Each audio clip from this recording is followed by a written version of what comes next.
Hi there, today I am making peach cobbler inspired muffins. I've got a ton of peaches here that are fresh from the tree and really ripe. And this is one thing I thought I could do with them. Now to get started, I have my oven preheating on 350 degrees. I want to get my muffin tin ready here. I've just got some butter that I am brushing in here. You could obviously do paper liners. So I want to do a crumble on top because I think that's really going to help mimic that cobbler kind of feel.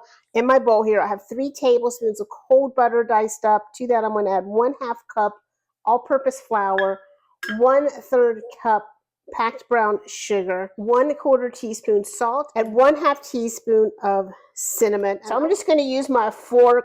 If I had a pastry cutter, you can do this with a pastry cutter. So I'm just going to work it until it feels like really coarse sand to me. Next, I'm going to get my dry ingredients whisked together.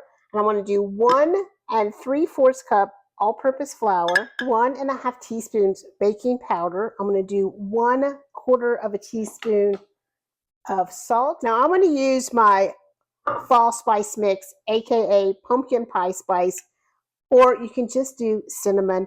And I'm going to do 1 teaspoon of my fall spice blend. So sift all these together or give them a good whisk. Now you're looking for 1½ to 2 cups of peaches, usually about 2 medium-sized peaches, peeled, finely diced. In my bowl here, I have an 8-ounce block of cream cheese. I have 1 stick of butter, and to that, I am going to add 3/4 cup of pure cane sugar. Now, I do recommend a mixer here or a hand blender.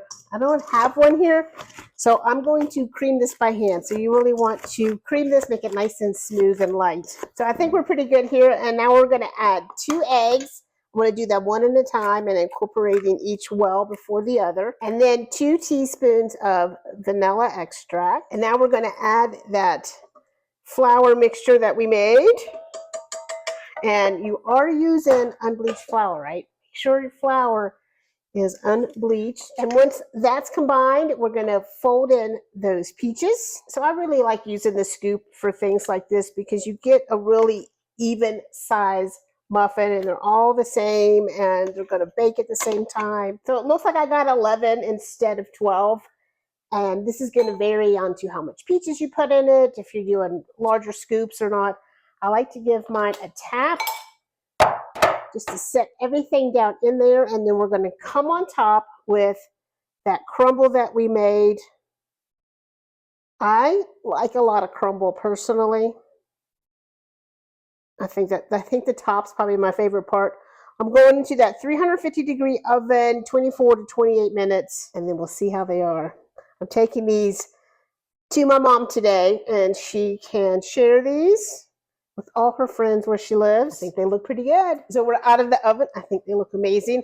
I'm going to let them sit in their little muffin tins for 5 minutes. So now that 5 minutes are up, we can move those to that wire rack to continue to cool. And I think these are going to be amazing.